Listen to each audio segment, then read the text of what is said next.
Você achou que o Python se tornaria popular desde o início?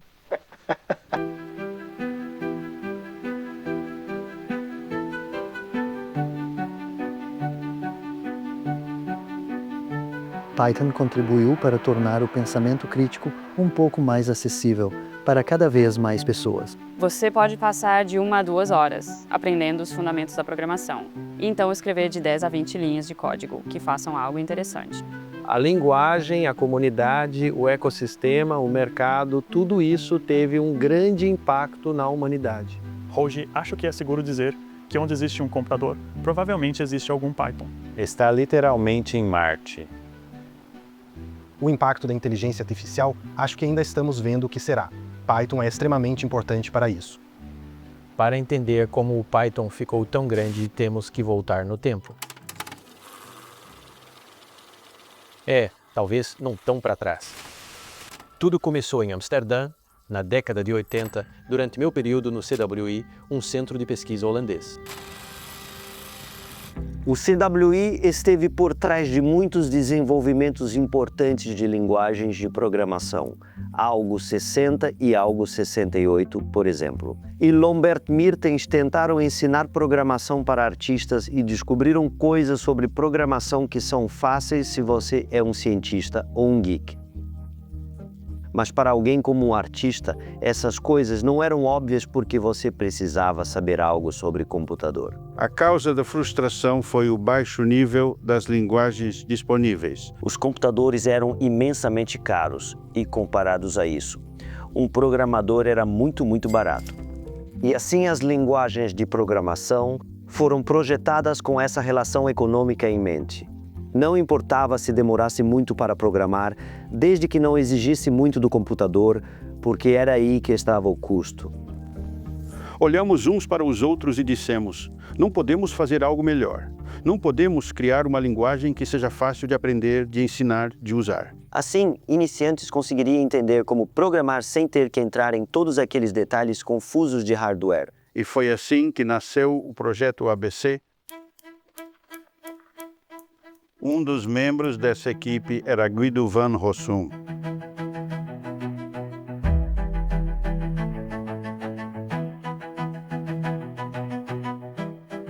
Fui contratado para trabalhar no ABC, para o qual havia um pequeno protótipo, mas cada parte do protótipo teve que ser ampliada para funcionar totalmente de acordo com as especificações. Em 1985, nós lançamos o ABC. E então chegamos ao problema de como fazer o mundo saber que o ABC existia. Simplesmente não tínhamos uma boa maneira de atingir o nosso público-alvo. A internet não existia. A maioria das pessoas nunca ouviu falar de um computador ou mesmo viu um. Se alguém quisesse uma cópia, tinha que nos enviar uma carta e nós lhe enviaríamos um disquete.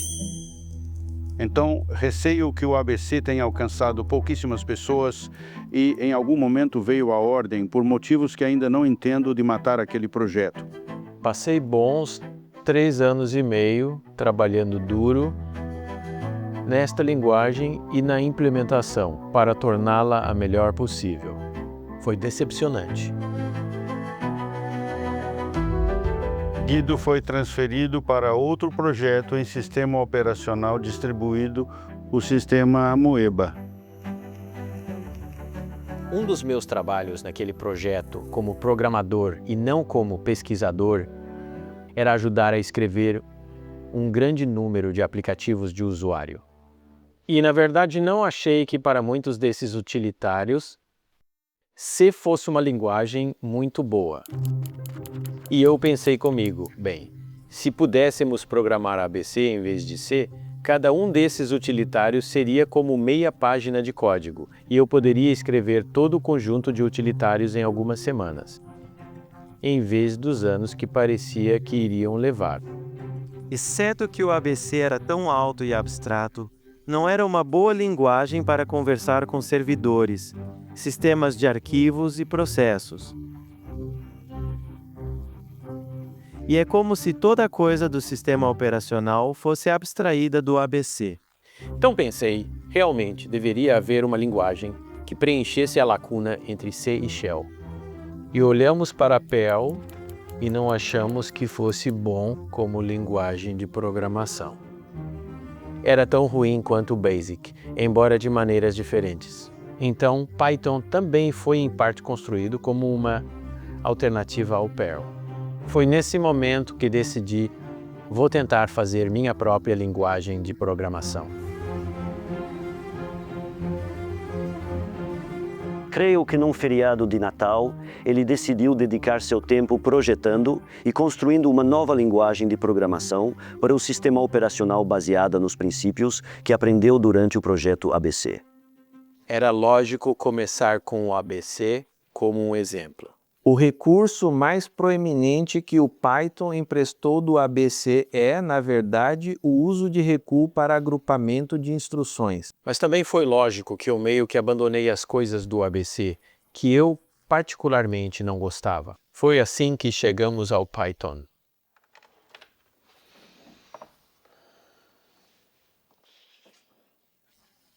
Ok.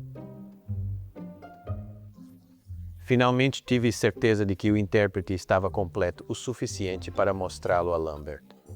Ele veio me mostrar essa nova linguagem que estava desenvolvendo, chamada de Python, em homenagem a Monty Python. Eu disse, olha o que eu fiz. Ficou claro para mim que tinha alguma semelhança com ABC. O prompt da linha de comando é o mesmo. Então Lambert ficou me olhando digitar algumas coisas. Ele estava animado com isso e ele aparentemente pensou que eu também ficaria animado. Quando ele já tinha visto bastante e disse, posso testar uma coisa? Ele digita uma linha muito curta de código e trava o interpretador. E ele sabia que isso ia acontecer. Eu simplesmente não entendia. Eu não sabia por que ele achava que isso era melhor que ABC e por que ele havia feito todo esse projeto. Voltei e no dia seguinte já tinha resolvido. Mas honestamente foi uma experiência bastante humilhante.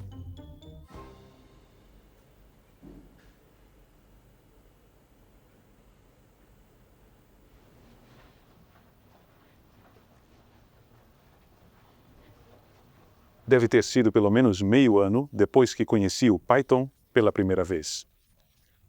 Então este é o escritório onde Guido e eu estávamos escondidos quando ele criou o Python. Havia dois usuários importantes. Short era um deles e o outro era Jack Johnson. Guido estava sentado ali e eu estava sentado ali. Se você deseja criar um protótipo de um programa, você meio que escreve os contornos do programa, mas na verdade ele não funciona. Quando você faz isso em Python, realmente funciona. É legível, é muito fácil de programar e as indentações são totalmente naturais no que me diz respeito.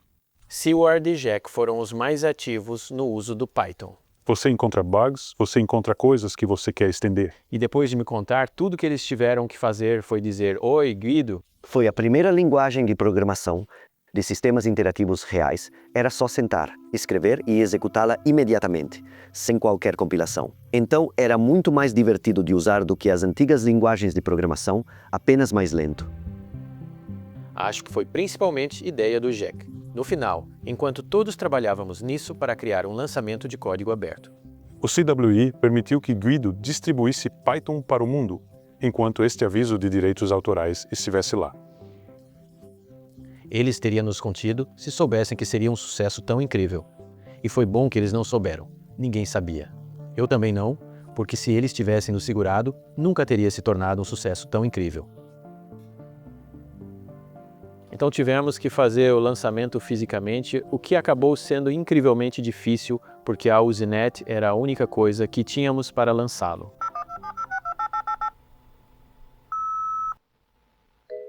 O Usenet era uma rede de, você poderia dizer, quadros de avisos. As pessoas escreviam mensagens que eram distribuídas pelo mundo. E depois havia grupos para todas as diferentes linguagens de computador. A Usenet tinha um limite muito rígido para o tamanho de uma única postagem. Primeiro coloque toda a sua árvore de origem em um tarball, depois compacte-a, e você terá que executar outra etapa onde transformará os dados binários em codificação ASCII. Você tinha esse arquivo enorme com caracteres aleatórios, mas pelo menos eram caracteres aleatórios que podiam ser impressos. Então você aplica outra ferramenta que corta em pedaços. Depois há um script onde, se você baixou todas as 21 partes, você pode desfazer todas essas operações ao contrário. Isso era o que as pessoas faziam. Então fizemos todo o trabalho do nosso lado. E muitas pessoas fizeram todo o trabalho do seu lado para revelar isso, porque aparentemente eu fiz um marketing muito bom sobre o que era isso.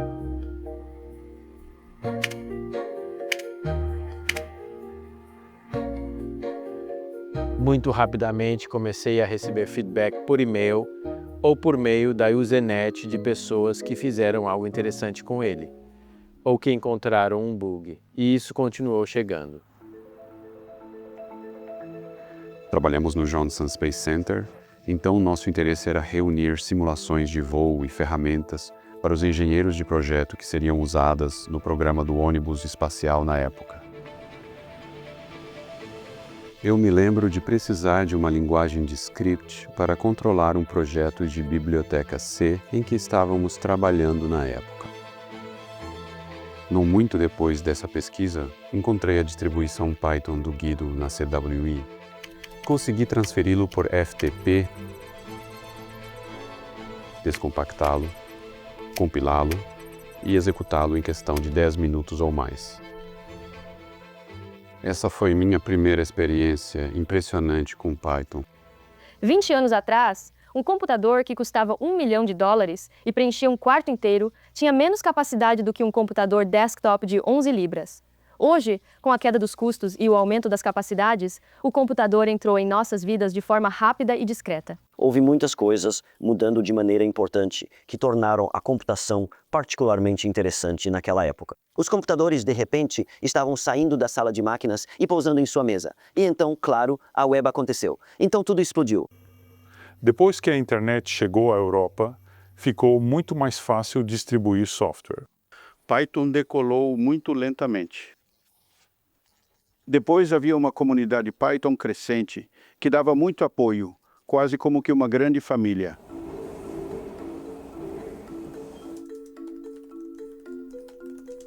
Parte do benefício disso é que eu fico tipo sem nenhuma tensão no meu corpo. Eu estava trabalhando no desenvolvimento de uma espécie de banco de dados de equipamentos distribuídos e um colega do laboratório, Michael M. Clay, sabia que eu estava procurando o que era chamado de linguagem de script que também fosse sofisticada, que permitiria construir coisas substanciais e não ficar atolado em arestas irregulares. As linguagens de script foram projetadas para unir coisas, para conectar coisas que já funcionavam, que já existiam. Imediatamente ao experimentar, fiquei surpreso e pensei, isso não pode ser tão bom quanto é, e era. Mike estava interessado em trazer Guido, e Guido estava interessado em vir. Mais de 99% das pessoas com quem entrei em contato estavam nos Estados Unidos.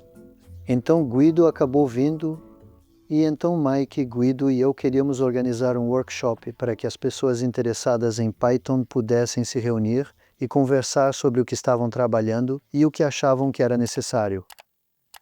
Esta é a camiseta da primeira conferência. E então isso, sim, foi uma escrita meio fluida. E no verso constava a data da conferência. Spam, spam, spam, spam, spam. É uma música tão fantástica. Esse workshop é realmente para mim o início da comunidade Python. Novembro de 1994, Gaithersburg, Maryland, neste prédio governamental sem janelas no NIST. Essa foi uma ótima experiência. Foram cerca de 2 dias. Tínhamos 20 pessoas. Ainda tem a camiseta da oficina. Havia uma espécie de sensação de tipo, há algo acontecendo. Será divertido sair com as pessoas com quem converso online. Era uma oportunidade de ver o Guido pessoalmente e realmente tomar decisões. E sabíamos que se você o impressionasse com o recurso e fosse fácil de implementar, ele o adicionaria à linguagem ali mesmo para que possamos pelo menos testá-lo na forma beta. Havia uma sala inteira de pessoas que sabiam do que você estava falando, porque todos haviam estudado Python profundamente, ou quase todos. Uma das pessoas era Barry Warsaw.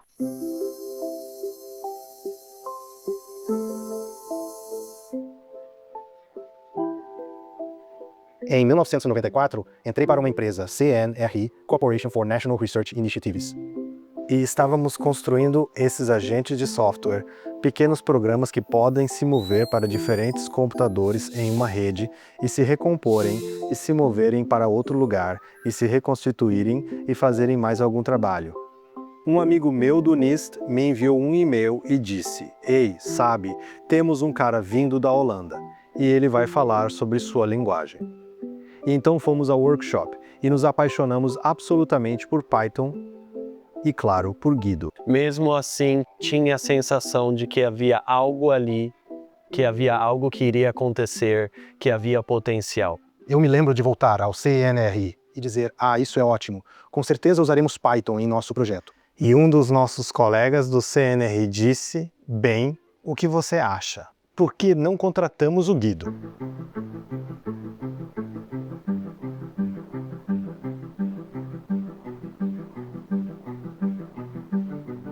O CNRI foi criado para promover a infraestrutura de informação, fomentar a investigação, ajudar a construir projetos piloto, pegar os resultados e divulgá-los ao público para que outros possam aproveitá-los. Parte da missão era fomentar coisas baseadas na internet. É por isso que nosso nome, Corporation for National Research Initiatives, tem a palavra iniciativas.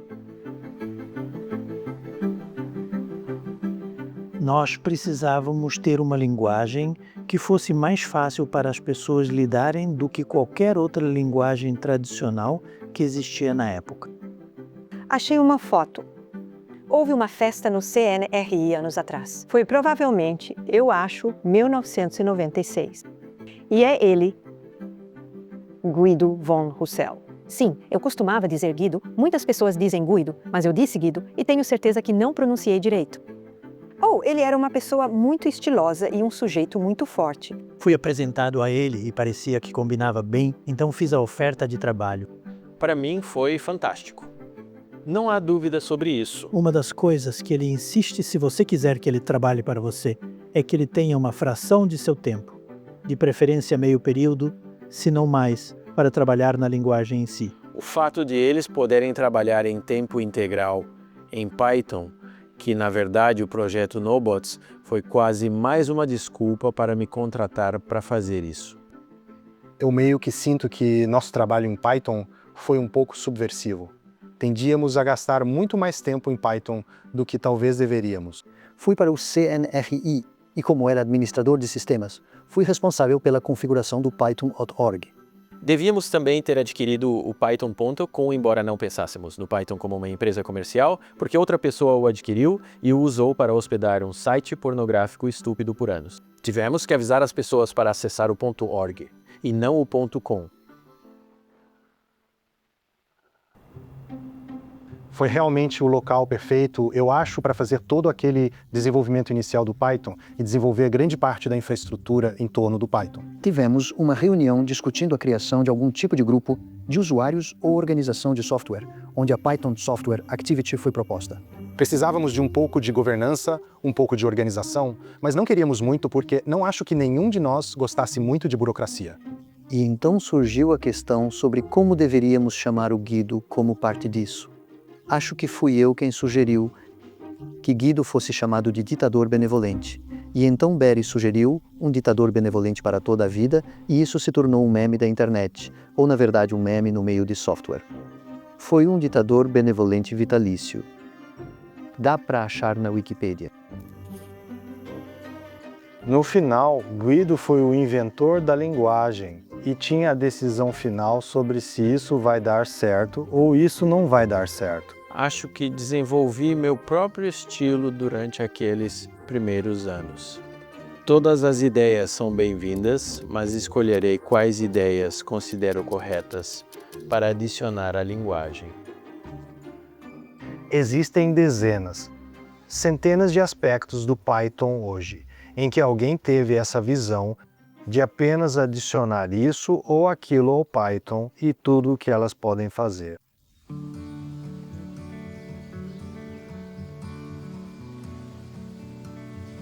Sou uma das muitas pessoas que veio para Python não como programador, mas como cientista. Python não foi a primeira linguagem que usei para ciência. Eu estava processando dados de satélite e usei Perl para fazer isso. E então, um ano depois, eu voltava e tentava entender o que eu tinha feito, e não tinha ideia. No Python, foi o contrário. Comecei com Python em 1997. Só usei para fazer alguns scripts, algum processamento de dados com alguns dados de imagens médicas.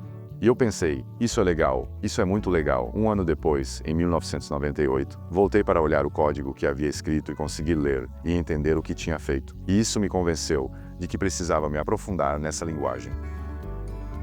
E havia algumas pessoas realmente importantes naquela época que estavam publicando ou falando sobre como usar Python para a ciência. Não muitos, mas alguns. Lembro que Conrad Inson foi um deles, e David Asher e Jim Huguenotti. Houve vários estágios no ciclo de vida do Python, quando ele cresceu de uma capacidade de linguagem central para uma plataforma com vários módulos e pacotes especializados diferentes que o tornaram muito útil para certas comunidades de usuários. O primeiro foi provavelmente a comunidade numera, o pessoal da ciência e da engenharia que queria que fossem realizadas operações matriciais de alto desempenho. Mesmo que Guido não fosse um cientista e não estivesse necessariamente profundamente preocupado com as mesmas coisas que nos preocupavam como cientistas, ele estava aberto a sugestões. Acho que uma das coisas que as pessoas não apreciam tanto na linguagem Python, agora que ela é tão popular e convencional, é o quão importante era que Guido estivesse aberto a novas ideias e às necessidades de pessoas que não são programadores tradicionais.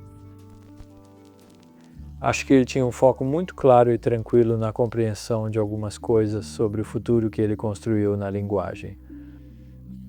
Ao mesmo tempo que era algo exclusivamente adequado ao seu ambiente. Uma das razões pelas quais eu uso Python, e acho que muitas pessoas usavam Python na época, é que no início dos anos 2000, o mundo estava dividido entre um ecossistema de código aberto ou Java, que é pago. Eu estava usando o MATLAB. Eu realmente não gostei do fato de que quando escrevi o código e quis compartilhá-lo com outras pessoas, eu estava essencialmente dizendo às pessoas que elas tinham que comprar uma licença para um pacote de software antes mesmo de poder olhar para ele. Sabe, essa era aquela época em que você tinha que comprar as ferramentas de desenvolvedor, ou gastar algumas centenas de dólares para obter o Visual Studio 6, e depois o Python, e então todas essas bibliotecas eram de código aberto, e então poderiam ser usadas em um projeto comercial. Eu fui convencido desde o início pelos membros da comunidade de que o Python, sendo de código aberto, e a forma particular como ele era de código aberto, era muito importante para que as pessoas se sentissem confortáveis usando o Python para fazer grandes coisas que poderiam então vender.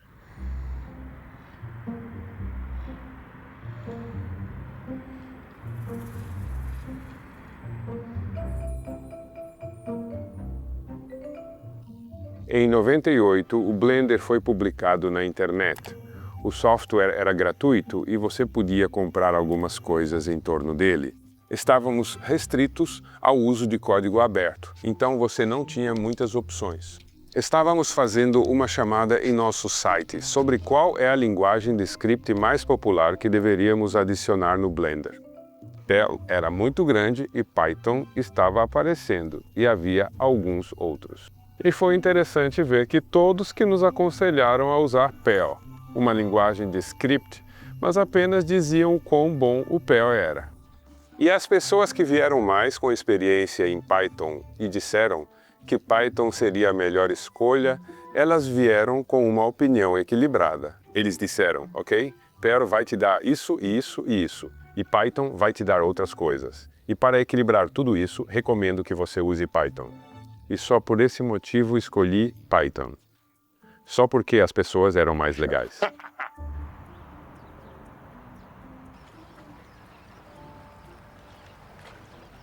Honestamente, eram apenas muitos entusiastas, muitas pessoas que simplesmente gostaram da linguagem, gostaram das pessoas envolvidas com a linguagem, e isso normalmente foi motivo suficiente para que elas quisessem ajudar. Se você parar para pensar, há um senso de humor e Guido codificou isso no nome da linguagem influenciada por Monty Python. Contar suas piadinhas cria um senso de comunidade. Um exemplo famoso dessa combinação é Tim Peters de juntar na estética do Python o humor. Tim Peters era meio que uma criatura mítica no mundo do Python e ninguém conhecia. Ele estava no éter como um sábio para nos dar conselhos sobre o que fazer com o processamento numérico. Steve Majeski me enviou um e-mail falando sobre Python. Então comecei a trocar e-mails com Guido sobre a linguagem e o design e peguei um pouco do código de pré-lançamento e brinquei com ele e conversei com ele sobre decisões de design e gostei muito. Tim Peters foi um contribuidor do Python, membro da comunidade e mentor, desde muito cedo. Tim foi canalizador de Guido.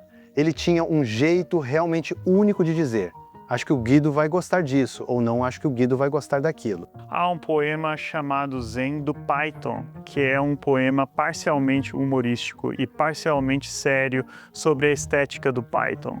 Na verdade, estou olhando para o post da Usenet, onde o Tim postou sua primeira versão do Zen do Python. Embora ele o tenha chamado de Caminho do Python e tenha sido em resposta a alguma discussão onde as pessoas reclamavam que não entendiam qual era a filosofia do Python. Eles não conseguiram me entender, e Tim tinha me descoberto, e ele colocou isso basicamente em poesia. Aqui está o Caminho do Python de Tim Peters, de 1999. Bonito é melhor que feio. Duh. Explícito é melhor que implícito. Simples é melhor que complexo. Complexo é melhor que complicado. Eu amo essa distinção. Linear é melhor que alinhado. Espaçoso é melhor que denso. Legibilidade conta, isso conta muito. Casos especiais não são especiais o bastante para quebrar as regras. Ainda que praticidade vença a pureza.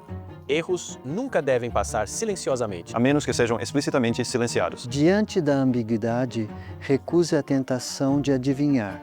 Eu não segui isso em uma peça muito importante do NumPy e ainda está uma bagunça. Deve haver um e preferencialmente apenas um modo óbvio para fazer algo. Aliás, essa é uma referência direta ao lema do Perl de que há mais de uma maneira de fazer isso. Embora esse modo possa não ser óbvio a princípio, a menos que você seja holandês. Agora é melhor do que nunca. Apesar de que nunca normalmente é melhor do que exatamente agora. Se a implementação for difícil de explicar, é uma má ideia. Essa é muito boa. Se a implementação for fácil de explicar, pode ser uma boa ideia. Namespaces são uma ótima ideia. Vamos fazer mais dessas. Tem que ser do Tim. Normalmente importar alguma biblioteca útil, que é um negócio muito sério, mas ter um import diz foi só uma brincadeira. Foi uma leveza que gostamos de acrescentar. É coisa de nerd.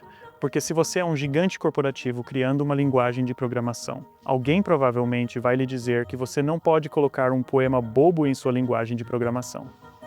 Mas Python é feito apenas por cachorros da internet, para que eles possam colocar poemas em seus softwares. As diferentes maneiras de ganhar dinheiro na internet está apenas começando a surgir. Empreendedores estão investindo em um novo meio de gerar um grande retorno. Foi a bolha.com. Todo esse dinheiro investido em software do Vale do Silício e coisas da internet. No início de 2000, decidi deixar a CNRI e com alguns colegas de trabalho entrei para uma pequena startup chamada Be-Open. Embora o cenário, eu acho que foi um lar incrível para Python nos primeiros dias, e tudo muda, e tudo evolui, e pensando bem se vamos seguir em frente por conta própria. Era a hora certa para fazer isso. Isso não deu certo. Dentro de talvez um ano ou algo assim. Be-Open foi completamente incompetente. Passamos o verão em uma feliz ignorância, trabalhando em tempo integral em Python. Construímos e lançamos o Python versão 2, e daí em 5 meses tudo acabou.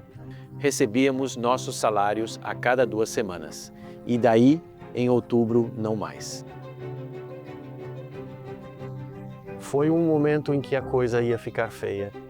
Se todos ali seguissem caminhos separados, Python não era grande o suficiente para sobreviver. Foi quando eu tinha uma empresa, a Digital Creations, que mais tarde se tornou Zoe, que é um servidor de aplicação, servidor de banco de dados, servidor de indexação, servidor web, etc. Aplicativo de qualidade comercial em grande escala escrito em Python. E se Python morresse, você sabe quem mais morreria? Nós morreríamos. Toda a plataforma foi construída em Python, então eles eram especialistas. Nós precisamos garantir que o Python esteja seguro olhando para o futuro e que a equipe permaneça unida. Então negociamos um acordo com eles para ingressar na minha empresa. Esse foi um resgate incrivelmente sortudo.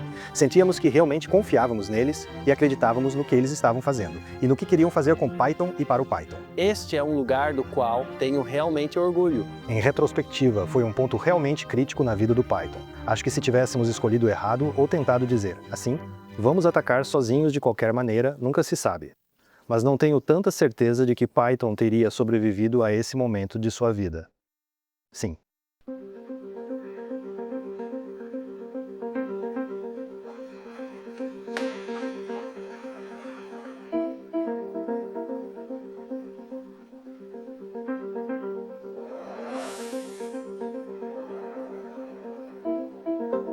Python continuou crescendo e a comunidade continuou se auto-organizando. Um dos temas subjacentes, na minha opinião, do Python, se você o considerar em sua totalidade, é esse sentido de movimentos populares. As coisas crescem de baixo para cima e evoluem até o ponto em que todos percebem que nós precisamos de um pouco mais de estrutura. A Python Software Foundation. Na minha opinião, PSF, aquela maldita foi um sucesso desde o primeiro dia.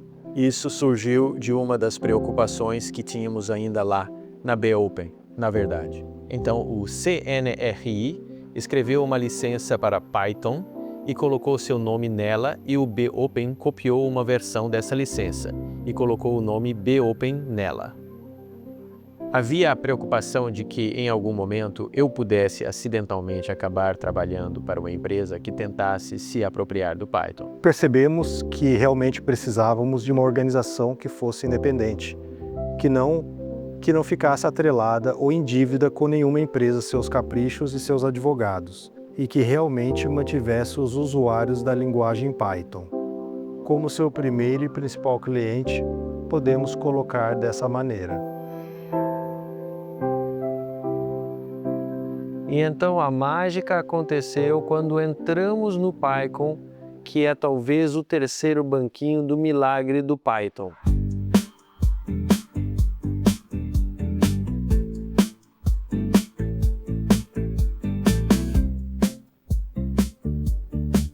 Qual foi a sua lição da PyCon este ano? Parece que as pessoas ainda estão dispostas a fazer coisas difíceis, trabalhar juntas, você sabe, elas ainda fazem. Veja essa paixão nas pessoas, honestamente. E para você?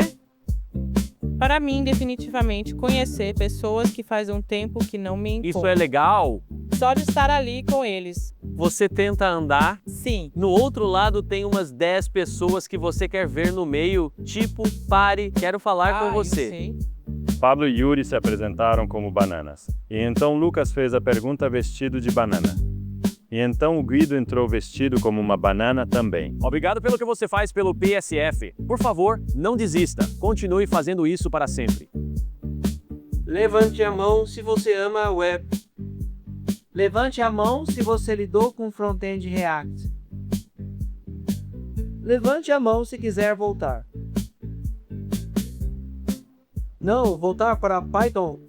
Tudo bem, ótimo, só para constar 100%. Implorei para minha mãe me levar ao evento da PyCon e lá pude conhecer todos os meus heróis online. Ele era um ditador distante e benevolente para toda a vida com quem eu conversava pela internet. Mas aqui estava ele pessoalmente e fiquei emocionado por finalmente poder conhecê-lo. Então acho que todos puderam saber que era um garoto de 15 anos do outro lado daquele terminal. Quando a PyCon foi realizada em Montreal, o organizador me perguntou se eu estaria disposto a fazer um discurso de abertura da conferência. Bem, eu falo um pouco rápido e tive algum tempo livre e usei como uma oportunidade para agradecer. Gosto de pensar que vim pela linguagem, mas eu fiquei pela comunidade. Então, quero agradecer pessoalmente a todos vocês por fazerem deste um lugar tão maravilhoso para se estar e um grupo tão maravilhoso de pessoas para se conviver. Então, obrigado. Felizmente ficou bom porque as pessoas ainda o citam. Acho que isso fala da essência do Python. Tentamos desenvolver esta ferramenta que as pessoas possam usar em suas necessidades para realizar seu trabalho. Mas a comunidade é a verdadeira força do Python. Não é apenas a linguagem, são as pessoas.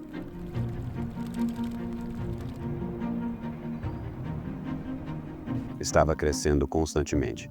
A cada ano havia mais e mais downloads, mais e mais pessoas fazendo uso dele. Tornou-se uma linguagem muito mais sofisticada, que se adequava ao propósito deste novo paradigma de programação emergente, onde a própria web é a plataforma. Ele me contou um número interessante que me fez perceber que a comunidade de usuários de Python já era muito maior do que eu havia estimado. Porque ele disse: Guido, você não sabe os números de vendas dos livros de Python, mas eu sou Tim O'Reilly, publiquei os 2 mais importantes e conheço os números de vendas e eles são fantásticos. Eu não sei se ele tinha tanto entusiasmo em sua voz naquela época, mas ele estava compartilhando esse fato importante e novo para mim que me fez perceber, meu Deus. O Python tende a ter picos quando certas especialidades, acho que você poderia dizer, escolhem a linguagem e decidem que isso é algo que eles querem usar em sua área. Todo mundo queria fazer coisas com a World Wide Web e o Python realmente se tornou uma plataforma realmente poderosa para fazer não apenas páginas da web, mas servidores e serviços da web. E de repente lideramos o aumento de pessoas vindas do mundo da web.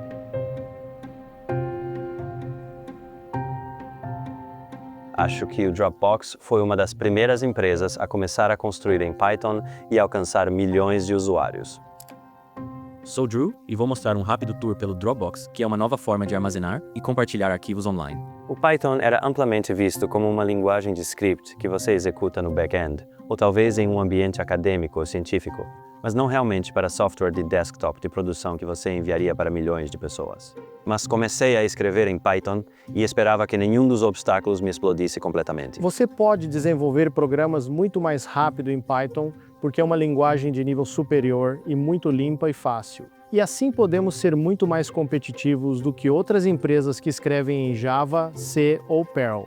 Mesmo naquela época, estávamos competindo contra os Googles e Microsofts do mundo, e nossas chances não pareciam muito boas. Então precisávamos de toda a ajuda possível. O Google tinha uma equipe grande, cerca de 100 pessoas, programadores C tentando fazer um site de hospedagem de vídeo. Nunca conseguiriam acompanhar essa coisinha chamada YouTube. E eles viram que isso era apenas algumas pessoas escrevendo Python. O Python acabou sendo um grande multiplicador de força em nosso esforço, e nenhuma outra linguagem que consideramos tinha algo próximo desse tipo de capacidade.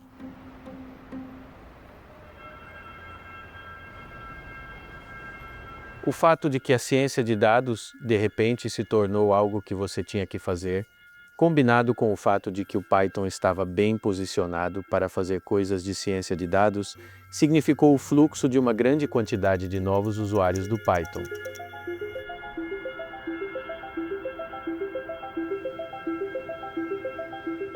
O que estava começando a acontecer no período de 2009 e 2010. Estávamos vendo cada vez mais nossos acordos de consultoria vinculados ao uso de Python, não como um substituto para MATLAB ou coisas de engenharia, mas usando Python para fazer processamento de dados. Não chamávamos isso de ciência de dados, mas era isso, estava modelando análises preditivas, coisas assim. Esta é a época do Hadoop, a época do Big Data, a época do Spark e Java em grande escala.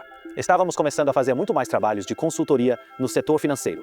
E encontrávamos essas empresas grandes e muito bem capitalizadas, e elas estavam usando Python para fazer processamento de dados de negócios. Eu percebi, se é um grupo de pesquisa aqui fazendo alguma pesquisa científica, e eles não têm dinheiro e usam algo de código aberto, eu entendo. Mas se você tem o JP Morgan, certo, que tem muito dinheiro, e eles estão pegando e usando essas ferramentas científicas e estão adorando. Percebi que não tínhamos apenas uma alternativa barata e gratuita. Na verdade, tínhamos algo inovador e que fazia algo bastante único. Peter e eu acabamos saindo e pensamos em abrir outra empresa. Na verdade, começamos como Continuum Analytics e sua visão era escalar NumPy e Pandas para grandes conjuntos de dados e grandes clusters. Logo nos deparamos com um simples problema. Muito rápido. Mas muito chato. Sim. As pessoas simplesmente não conseguiam instalar o software necessário para executar todo esse material do Python. O que acontece com o Python Scientific e a pilha de dados é que todas essas bibliotecas são muito diferentes das bibliotecas de desenvolvimento web, porque essas bibliotecas de dados geralmente são suportadas por uma grande quantidade de módulos complexos de C, Fortran e outros tipos de software. E construí-los corretamente dá algum trabalho. Criá-los corretamente em cada sistema operacional exige ainda mais trabalho. E então construí-los para que possam realmente ser conectados entre si, isso requer que você tenha todo esse sistema de construção racionalizado. E então a primeira coisa que fizemos foi criar uma distribuição do Python para facilitar a instalação. Muitos especialistas da ciência de dados nem usavam Python normal, usavam esta distribuição Anaconda Python. É tipo, uma piada idiota que inventei era basicamente Python para Big Data. Então é uma cobra grande. Depois de alguns anos, continuamos indo a conferências e a lugares e as pessoas não sabiam quem éramos. Mas no instante em que mencionávamos que fazíamos o Anaconda, eles diziam, ah, sim, claro, eu adoro o Anaconda, uso o tempo todo. Então, depois que isso aconteceu pela milésima vez, dissemos, ok, talvez devêssemos renomear a empresa como Anaconda. A engenharia de dados tornou-se uma disciplina onde o Python estava incrivelmente arraigado. Eram Python e R. Com o tempo, as bibliotecas de análise de dados do Python se atualizaram e as bibliotecas de plotagem e outras coisas começaram a acompanhar o que R tinha. E então as pessoas perceberam que com Python eu posso trabalhar de ponta a ponta com meus dados versus R, sendo muito bom em análise de dados, mas não como estágio de coleta de dados e vários outros estágios. Me lembro de ir a uma conferência e ver tantas pessoas científicas lá. Onde está o pessoal da web? São todos cientistas de dados, pipelines de dados e outras coisas. Não quero ser imodesto sobre isso porque foi um esforço coletivo para toda a comunidade, mas acho que o que fizemos no Anaconda, não apenas fazer o instalador do software que fazia com que as pessoas executassem com um clique, mas também orientar as conferências e construir essa comunidade e outros detalhes, foi realmente crítico. Foram contribuições extremamente importantes. Acho que tornamos o Python super popular. Acho que sim.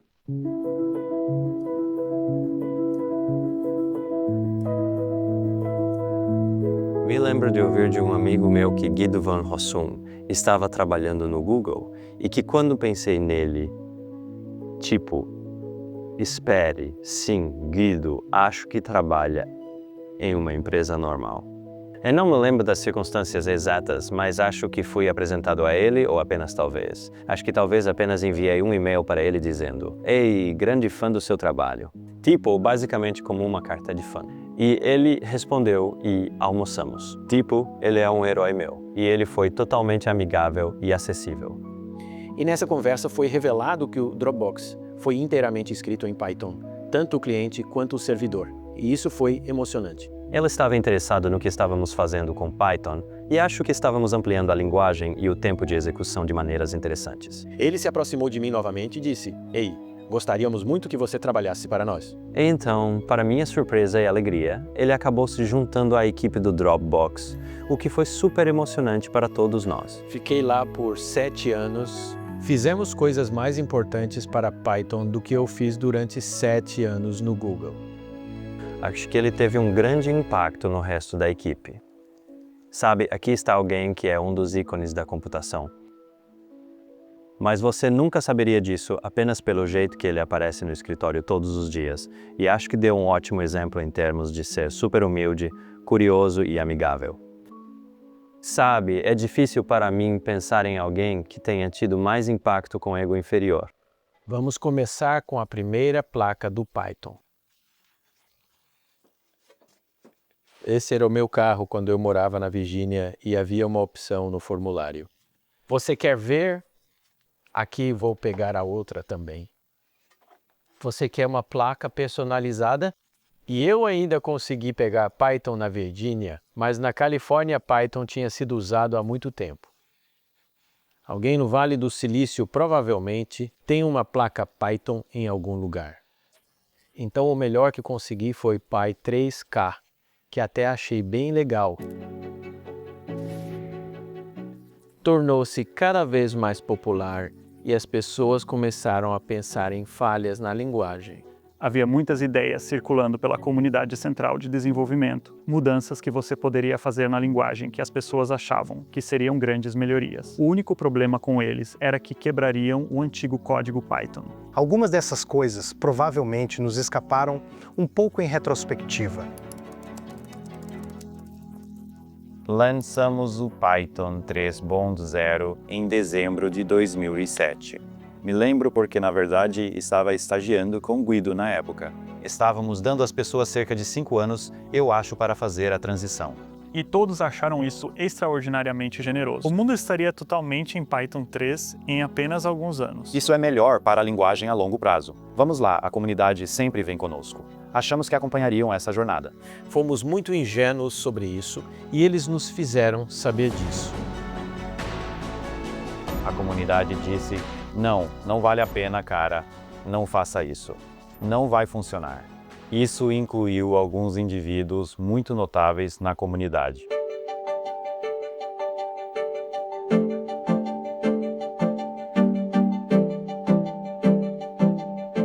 Então, por favor, dê as boas-vindas ao nosso próximo palestrante. Olá, meu nome é Armin. Você pode estar familiarizado com algumas das bibliotecas Python que escrevi e pode até usar algumas delas. A transição do Python 2 para o Python 3 aconteceu de forma muito gradual ao longo de muitos anos. Teve a versão que todo mundo usou e teve a versão interna que fiz e que ninguém usou. As pessoas não queriam se esforçar porque estava funcionando. Tipo, para que reescrever o código? É muito difícil misturar Python 2 e 3. É uma dor de cabeça. Então eu simplesmente não me mexi e muita gente não se mexeu. Parece que havia uma probabilidade de que não iria a lugar algum. Pareceu muito mais uma decisão de cima para baixo do que qualquer outra coisa do passado. E acho que para algumas pessoas essa decisão de cima para baixo parecia não incluir as dores reais de pessoas que tinham uma longa cauda de casos de uso. Eu realmente acho que subestimei severamente o quão bem-sucedido o antigo Python já era. Quantas pessoas escreveram tanto código em Python 2 que seria difícil para elas se esforçarem para traduzi-lo para Python 3. Achei que a coisa mais controversa, de longe, era que queríamos mudar a forma como o Unicode era tratado. Essas coisas são strings e são humanas. Consumíveis são palavras que as pessoas querem ler e escrever. E essas coisas também são bytes. São coisas que os computadores desejam ler e escrever. Basicamente, criamos todas as strings em Unicode e fizemos você usar um novo prefixo, B para bytes. E isso foi incrivelmente perturbador. Eu estava implementando uma biblioteca WSGI na época, e uma das coisas que você faz ao implementar WSGI é analisar dados HTTP, analisar dados de cookies, e sempre houve uma mistura de bytes e Unicode. E foi muito fácil trabalhar no Python 2 e foi incrivelmente chato trabalhar no Python 3, pelo menos inicialmente.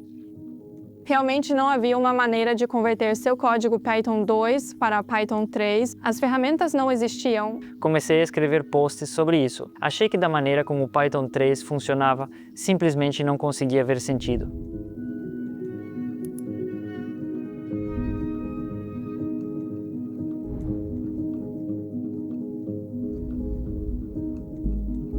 Ele era um membro valioso da comunidade e, na época, fiquei bastante surpreso por ele estar atacando o Python 3 de forma tão cruel.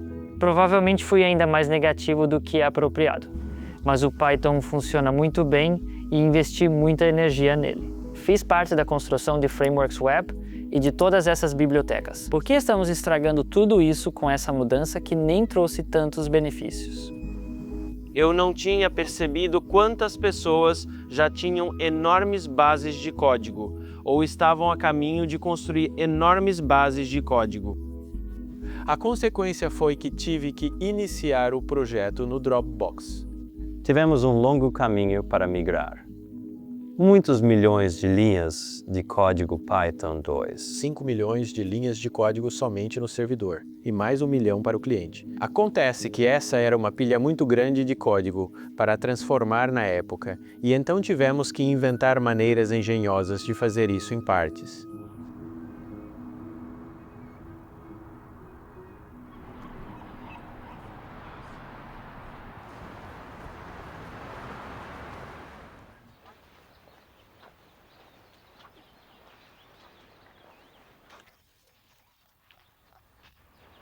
Um adesivo engraçado que encontrei no meu bolso.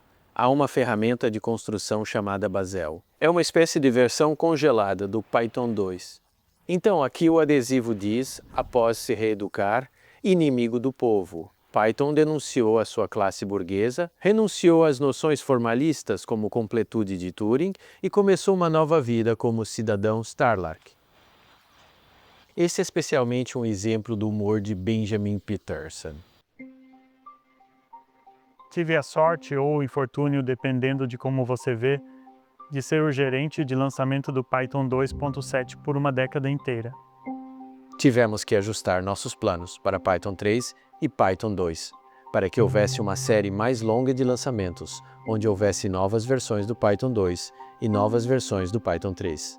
O que acabou acontecendo é que na comunidade foi como manter 2 e 3, e isso ficou muito difícil. E isso aconteceu durante todo o crescimento do NumPy. Fizemos funcionar para Python 2, e então acho que Python 3, ou 3.2. Também fizemos um trabalho lá, mas não vimos adoção.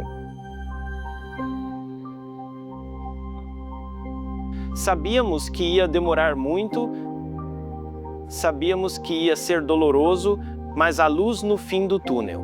A comunidade contribuiu com coisas como lib2to3 e outras ferramentas de migração foram lançadas. Benjamin Peterson escreveu o Six, que realmente ajudou nessa transição. A própria linguagem tornou-se um pouco mais compatível com versões anteriores. Acabei defendendo trazer de volta o prefixo UNAStrings e isso realmente tornou mais fácil escrever bases de código unificadas voltadas para Python 2 e Python 3. Houve um momento em que fizemos uma declaração muito forte de que nunca haveria um Python 2.8 e Python 3 é o futuro. O Python 3 é uma linguagem melhor e está melhorando com o tempo.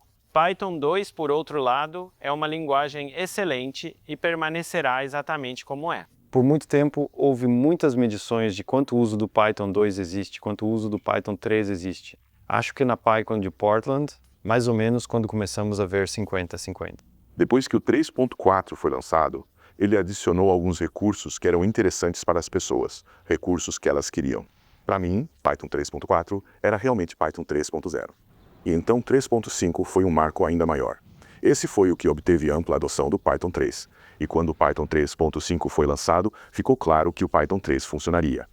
E aí começou a aparecer empresas dando palestras, como a do Instagram, que também acho que foi um grande negócio em Portland. Sim, você ouviu direito. O Instagram está rodando totalmente em Python 3 há alguns meses.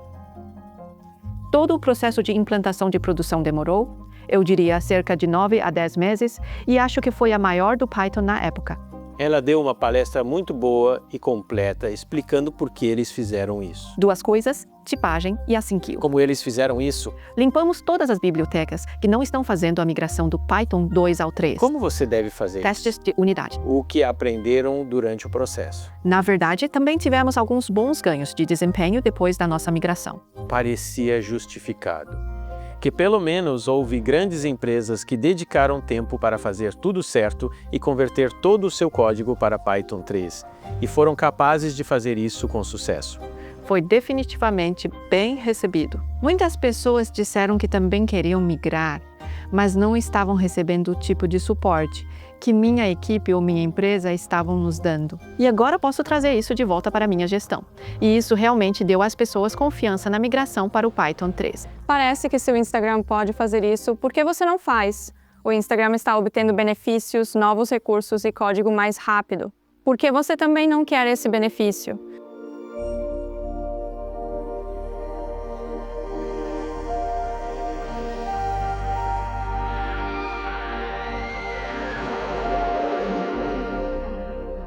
Projetos passam por coisas assim, e Python aprendeu muito com isso, e acabou fazendo com que o Python 3 fosse novamente um local muito bom e seguro para uso. E seguro de usar parece estranho, mas senti que posso realmente iniciar novos projetos no Python 3 agora, porque estamos de volta a uma situação estável em que você é tão produtivo quanto eu me sentia com o Python 2. Prazer em conhecer. Gostei muito da sua palestra. Foi o tempo que curou isso. Quando o Python 2.7 foi declarado que não haveria mais correções de segurança, tornou-se uma preocupação de segurança. Esse foi o empurrão final. Pessoas que doaram seu trabalho para fazer essa migração no mundo. E na comunidade Python mais amplos, eventualmente fizeram o mundo funcionar em Python 3. Mas como eu disse, foi um processo de uma década, e não acho que alguém previu quanto trabalho seria migrar para o Python 3. Acho que o Python provavelmente é grande demais para passar por uma transição como essa hoje. A comunidade talvez fosse um pouco grande demais, mas não muito grande. Às vezes ainda recebo mensagens irritadas de pessoas que dizem: meu código precisa do Python 2.7, você precisa fornecer, e eu digo não. Nunca vacilei em meu compromisso com o Python 3. Foi uma lição aprendida com certeza. Por muito tempo eu brincava que haveria um Python 4, mas a transição seria muito melhor do que a transição para o Python 3. Eu senti que devia isso à comunidade. E agora o mantra mudou para nunca haverá sequer um Python 4. Para ser honesto, não sei quantas pessoas em Python sabem sobre toda a transição, porque tudo terminou em 2020, mas passou.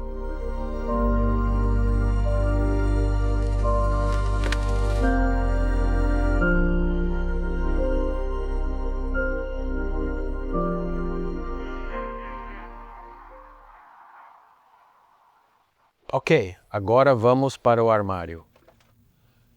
Então tem o Frisbee. Esse é o tipo de produto mais inusitado que eu conheço, relacionado ao Python.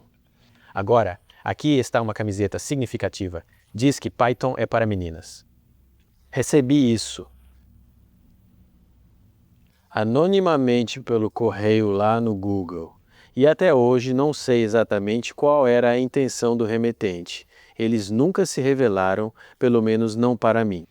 Não sei se houve alguma intenção, mas percebi naquele momento que realmente não havia lá muitas mulheres dentro da nossa comunidade Python.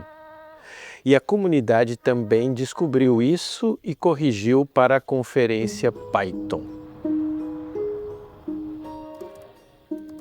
Essa ideia de ser um lugar onde pessoas de diversas origens podem aprender como programar, se beneficiar da programação, encontrar uma comunidade. Na época vimos isso, uma adoção crescente dessas ideias em todas as linguagens. Jessica M. Keller olha para os palestrantes da PyCon e diz que apenas 3% são mulheres. O que podemos fazer sobre isso? Ela foi co-organizadora do maior encontro Python do mundo em Boston. Ela sabia do que estava falando. Não é ciência de foguetes. É como perguntar às pessoas se elas estão interessadas em falar. E apenas fornecendo um pouco de suporte provocou uma grande mudança no volume e na demografia das palestras que foram apresentadas. E então, 3 anos depois, cerca de 45% dos palestrantes eram mulheres. Esqueci o número, mas acho que foi quase igual ao de palestrantes do sexo masculino. PyCon. Eu tinha um tweet antigo sobre isso, então acabei de abri-lo. Diz: ao lado da sua cadeira de diversidade PyCon, a porcentagem de palestras feitas por mulheres em 2011 foi de 1%. 2012 foram 7%, 2013, 15%, 2014 e 2015, 33% e 2016, 40%. Problemas têm soluções. Essa foi uma história muito inspiradora para mim também. Algo que foi menos inspirador para mim foi que no encontro da linguagem não havia uma única mulher na sala. E não acredito que tenhamos uma única mulher responsável pelo núcleo do Python. Nunca houve más intenções, mas infelizmente caímos na armadilha de não promover a diversidade o suficiente para tentar atrair mais pessoas. Eram muitos homens brancos, então o Guido queria mudar isso. Quero pelo menos 2 mulheres desenvolvedoras de Python no próximo ano e tentarei treiná-las eu mesmo se for necessário. Então venha falar comigo. Acredito que uma das primeiras pessoas que atendeu esse chamado foi Mariata.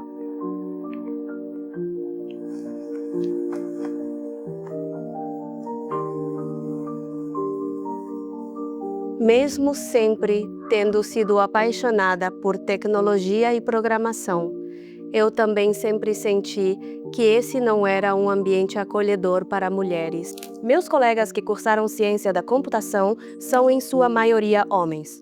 A maioria dos professores eram homens.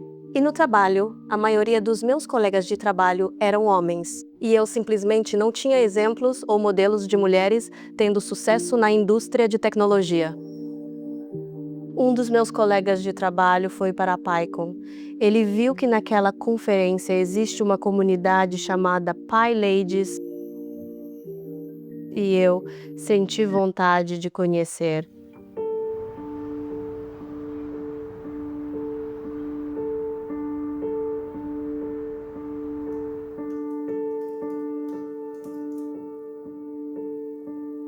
Então, em 2015, foi quando decidi que queria ir para a PyCon.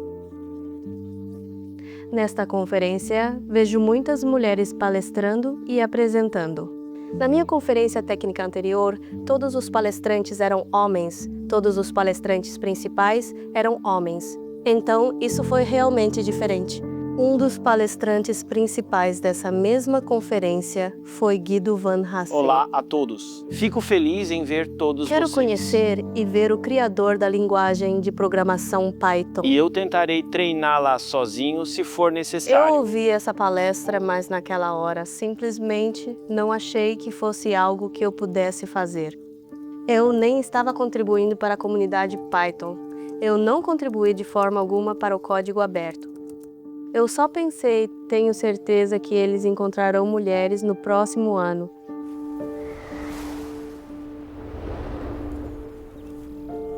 Um ano depois de voltar à PyCon, Guido Van Hassen deu outra palestra. Ainda não temos duas desenvolvedoras principais. Acho que naquele momento algo realmente mexeu comigo. Como se eu percebesse que há algo dentro de mim que diz que se ninguém estiver fazendo isso, eu farei. Escrevi para Guido Van Hassen e pedi ajuda.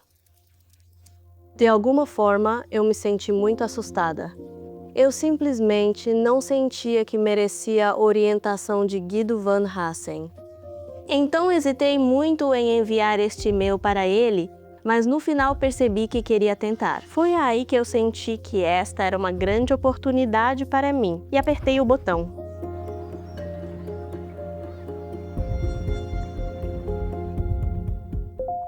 Recebi uma resposta. Ele foi muito amigável. Ele começou a compartilhar recursos sobre como começar a contribuir para Python. Ele se ofereceu para fazer chat de vídeo. Tem sido muito útil ter seu apoio moral. Tivemos um relacionamento de mentoria bastante profundo por alguns anos. Mariata aprendeu o processo com Guido e continua contribuindo cada vez mais. Ela realmente encontrou seu lugar em termos de tentar ajudar a tornar nosso processo de desenvolvimento mais fácil. Foi assustador no começo. Eu simplesmente não me sentia confortável em compartilhar minhas perguntas em público. Eu não queria que as pessoas soubessem que eu não sei fazer certas coisas. Eu não queria que as pessoas vissem que, na verdade, não sou tão boa assim. Mas é assim que funciona no código aberto e a comunidade sempre foi gentil e me ajuda com minhas dúvidas sem dizer que você é estúpido. Eu nunca senti que estava sendo julgada. Acho que tudo isso começa com o Guido. O fato de Guido ter sido muito ativo em trazer mais vozes para o Python tornou o Python melhor e mais forte. A forma como toda a comunidade funciona e o que defendemos, graças à liderança do Guido, e acho que isso é verdade para muitas pessoas.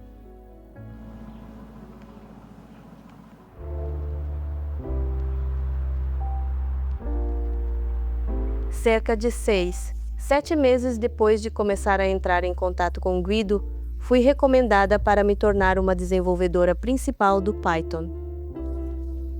Realmente só há 4 meses é que, pela primeira vez, apareceu uma mulher. Há uma mulher que se tornou desenvolvedora principal do Python e ganhou esse privilégio de commit. A primeira mulher a se juntar à nossa equipe e continua lá, participando e tentando nos ajudar, e sempre uma boa defensora para tentar melhorar a nossa diversidade.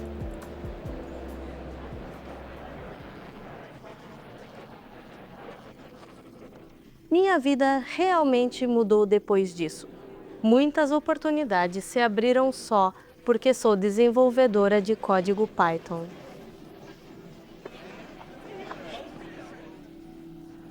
Mariata passou a dar suas próprias palestras sobre a importância da mentoria. Quando você não tem modelos, com quem possa se relacionar. Você começa a acreditar que não pode fazer isso. Obrigado. Olá, pessoal. Meu nome é Mariata. Sou uma PyLady. Eu administro o PyLadies Vancouver. Também ajudo no PyLadies Con. Há 10 anos eu também estava nesta sala no almoço da PyLadies na PyCon 2015. Foi um evento que mudou minha vida. Foi nesse evento que pela primeira vez na minha vida como desenvolvedora, senti que pertenço, porque vejo 100 mulheres na sala comigo interessadas em tecnologia. Eu só quero que outras mulheres tenham modelos. Espero poder ajudar a inspirar e ajudar. Essas oportunidades também pertencem a você. Vocês são a razão de eu fazer isso, porque sei que ainda há muito a fazer, e sei que juntas podemos ajudar umas às outras e apoiar umas às outras. Ok, acho que é isso. Muito obrigada a todas.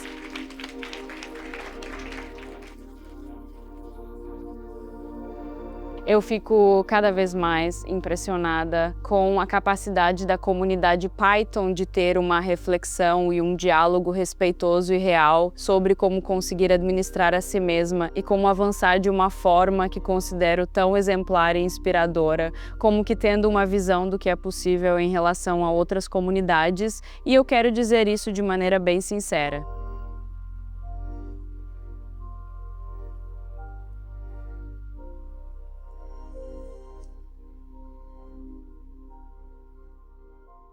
Havia um número cada vez maior de disciplinas científicas, onde todo o código era escrito em Python, ou grande parte dele era prototipado em Python, pelo menos. E então, a próxima etapa foram os pacotes de aprendizado de máquina, que começaram com o TensorFlow e mais tarde foram seguidos pelo PyTorch.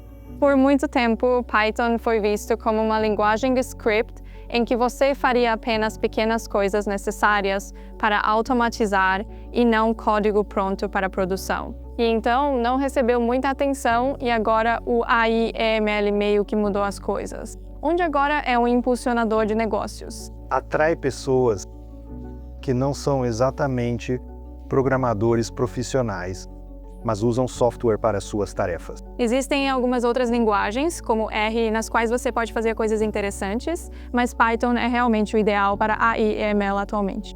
Python provavelmente tem séculos de engenharia dedicados ao código do ecossistema, especificamente nesses tópicos. Assim, se você estiver usando Python, poderá acessar instantaneamente essas bibliotecas. Meta tem PyTorch, que tem uma API Python incrível e front-end com a qual as pessoas podem interagir. Há também SkyPy, NumPy, Numba, Pandas. Há todo um conjunto realmente extenso. Ferramentas que tentam construir uma linguagem e um ecossistema linguístico que seja receptivo a tudo isso não são triviais. Isso realmente exigiu design real, pensamento real e inovação coletiva real do ecossistema ao longo de décadas. O back-end dessas ferramentas geralmente é C ou Fortran, ou alguma outra linguagem nativa que é muito mais rápida, mas seria difícil para alguém com experiência em IA programar. E continua a ser usado para tudo isso por todos os cientistas de IA, que desenvolvem modelos e pessoas que treinam os modelos, pessoas que usam os modelos. E isso traz mais um incremento de crescimento para a comunidade Python.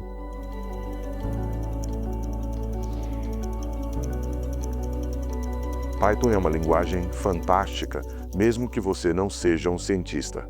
Eu simplesmente não acho que teria chegado ao nível de uso dramático sem a primeira história de aprendizado de máquina da ciência de dados. Tivemos um impacto enorme no mundo. Sabe, acho que uma prova do futuro do Python é se você solicitar que qualquer um dos LLMs faça a geração de código hoje. Se for front-end, será JavaScript. Se for análise de dados de back-end, será Python. Esse é o futuro. E Python faz parte disso. Sorte minha por ter escolhido essa linguagem e não outra. Oi, Diego. Olá, Guido. Espero que você não se importe de ser filmado. Ida está me seguindo. Sim, ela está filmando para o documentário. Usei o Python pela primeira vez em 1997, ou algo parecido. Uau, isso foi no começo. Então tem 30 frames de animação. Uau. Eu disse a todos que ele odiaria Sim, receber o DSA, o prêmio de serviço distinto mas eles da fizeram DSA. isso mesmo assim. Eu o rotulei no relatório anual como um líder na comunidade Python. Sim, você pode ver isso. Mas mesmo assim, ele esteve no conselho diretor por 5 anos e foi um líder. Consegui um emprego em uma conferência sobre Python em 2017. Cresci na Índia. Mudei para a Alemanha, mudei minha vida.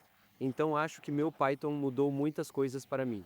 E eu só queria bom ouvir isso. agradecer. Você se importa se eu tirar uma foto ou você não gosta? Sinto muito, eu realmente não gosto disso, principalmente em lugares movimentados. Sem problemas, eu entendo. Me encontre em um canto escuro e eu tiro. Ok, entendi.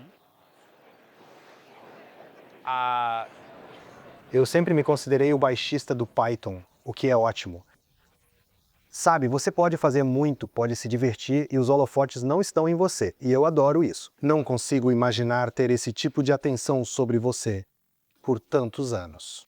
Ouvi uma história de um vice-presidente de engenharia da Apple de que Steve Jobs recusou a contratação de Guido, porque ele disse que tem seus próprios seguidores e não queria esse tipo de distração.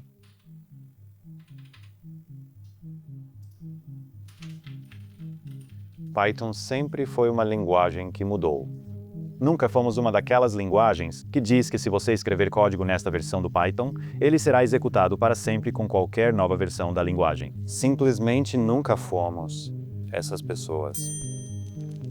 A PEP é um acrônimo para Python Enhancement Proposal. Esse é um documento escrito por alguém que deseja fazer uma mudança significativa no Python. Basicamente, você está tentando convencer as pessoas de que esta é uma boa ideia. É enviado para discussão para uma lista de discussão e, eventualmente, Guido, como o ditador benevolente vitalício, decide se sua mudança vai acontecer ou não. Mas as pessoas sempre se preocuparam que a próxima mudança seria aquela mudança que mudaria por completo a sensação da linguagem. Não caberá mais no meu cérebro, onde não será mais acessível. Na verdade, já vi pessoas saindo de salas dizendo: você está estragando essa linguagem. Alguns levam muito a sério e pro lado pessoal. E com o operador Morsa, não foi diferente. Sim, então PEP 570. E 2, não sei quem cunhou o termo operador Morsa, mas se você virar a cabeça, parece uma pequena morsa. Foi um novo recurso proposto, mas também foi uma mudança de sintaxe. O operador Morsa permite fazer atribuições, ou seja, colocar valores em variáveis em lugares que você não conseguia anteriormente. Essa foi provavelmente a mudança de linguagem mais controversa, por incrível que pareça, porque é uma coisa menor. Mas houve tanto sentimento apaixonado sobre se isso deveria ser adicionado ou não, que isso criou um pouco de confusão. Quando vi o operador Morsa pela primeira vez, não gostei. Pareceu destoar um pouco do Python para mim. Mas então comecei a brincar com isso. Houve um caso de uso específico que eu criei em meu próprio código. E pensei, quer saber, isso é realmente muito legal. E então eu pensei, bem, é algo que não usarei com muita frequência, mas quando preciso é realmente ótimo, e mudei completamente de opinião. E fiquei fã disso. Mas foi muito perturbador. Os recursos da linguagem, especialmente a sintaxe, podem ser uma faca de dois gumes. O código sucinto e elegante de uma pessoa pode ser um quebra-cabeça ilegível ou uma bagunça fustigada para alguma outra pessoa. Houve previsões muito fortes sobre o quão ruim seria para o Python. E só porque Python era muito mais popular na época, há muitos lugares onde as pessoas falam sobre Python, tipo no Twitter. Tudo isso está acontecendo em público. E todos podem, com pouco esforço, colocar a boca no trombone. E nem todo mundo vai se conter quando estiver fazendo isso. Comecei a ficar cada vez mais convencido de que o PEP 572 era realmente a coisa certa a fazer. Eu era o ditador benevolente vitalício e aceitei o desafio. E na manhã seguinte acordei. E me senti péssimo. Por causa de todos os ataques que aconteceram antes. Me sentei em frente ao computador, escrevi um pequeno e-mail e cliquei em enviar, onde anunciei que renunciaria ao cargo de ditador benevolente vitalício. E essa minha decisão teve um impacto incrível. Ninguém esperava que eu renunciasse e certamente não que eu desistisse com raiva por causa dessa questão. O que essencialmente aconteceu.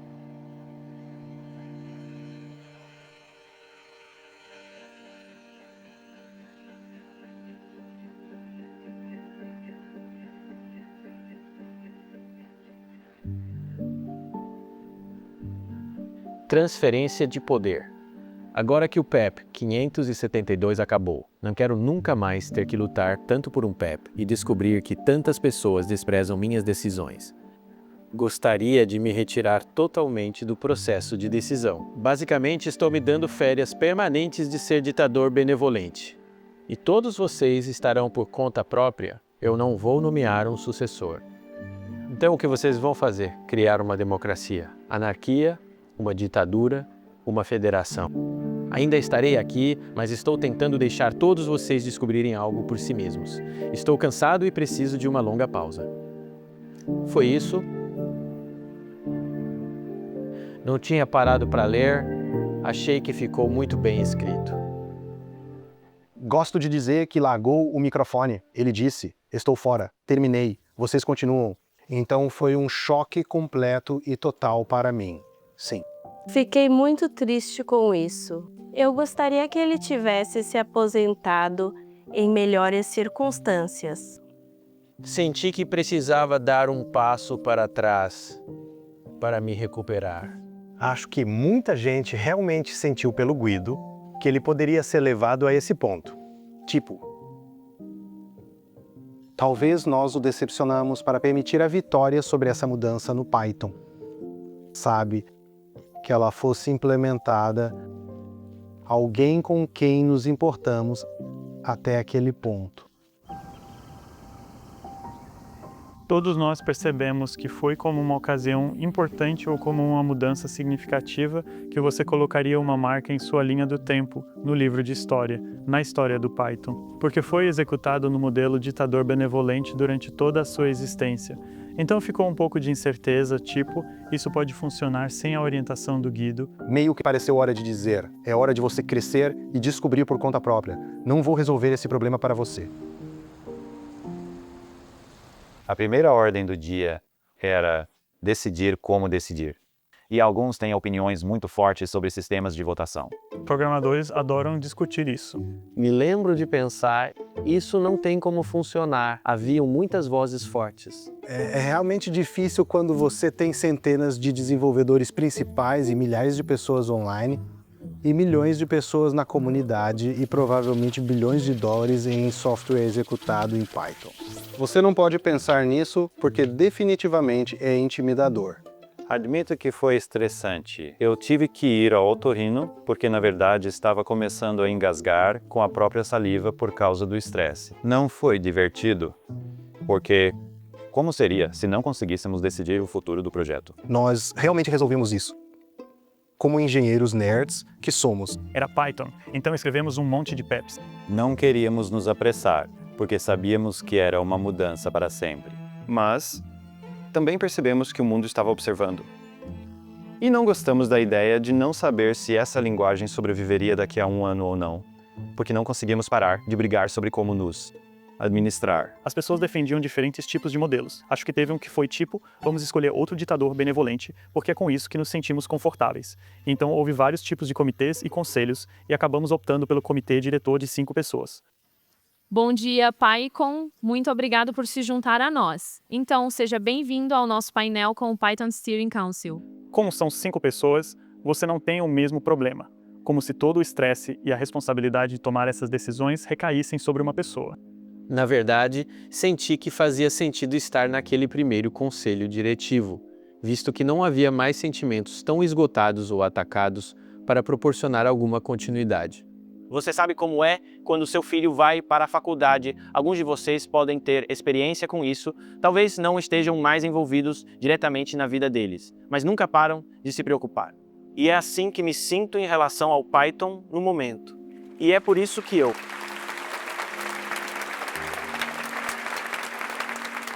porque me indiquei para o comitê diretor. E aqui estou eu. Houve eleições para o conselho diretor do segundo ano, e primeiro eu me indiquei e depois desisti, porque havia outros candidatos fortes suficientes. Eles não precisavam de mim e fiquei feliz em desistir disso.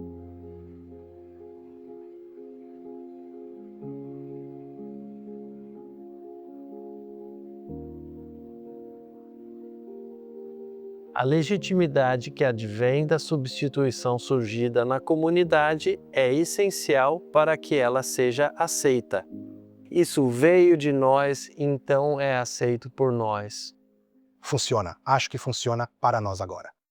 Pode haver um momento no futuro em que isso não funcione, ou partes dele não funcionem. Você tem que estar disposto a evoluir.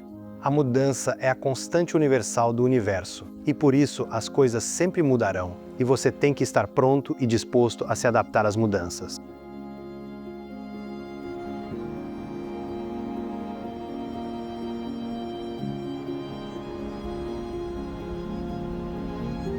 Começou como um projeto de hobby, definitivamente.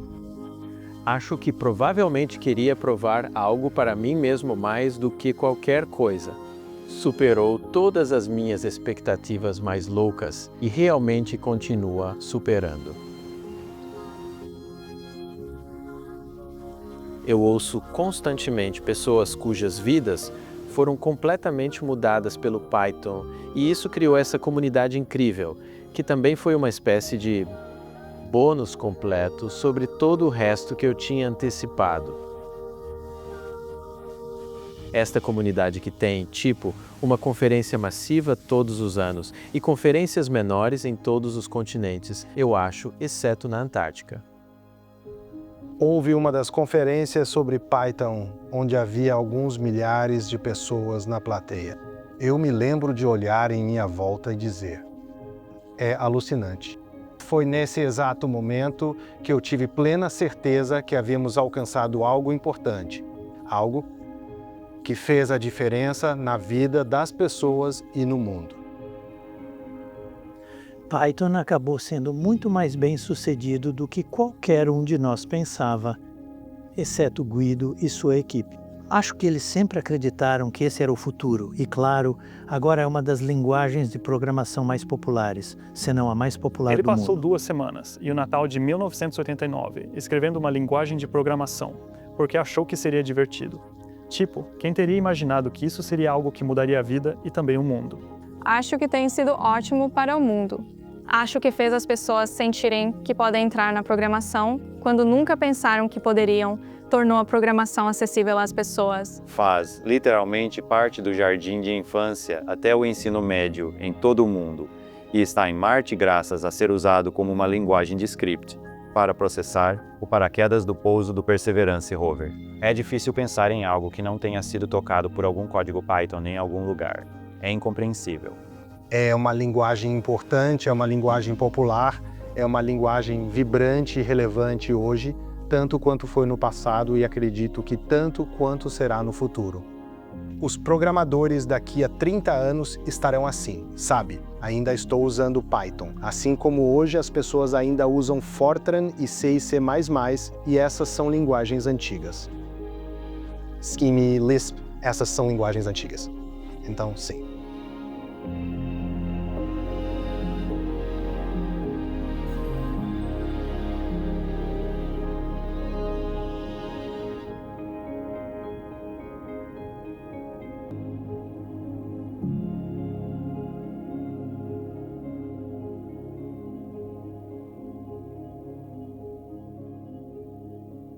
Agora fico pensando em piadas estranhas. Existe uma biblioteca em Python chamada Pickles, porque pickle é uma palavra engraçada.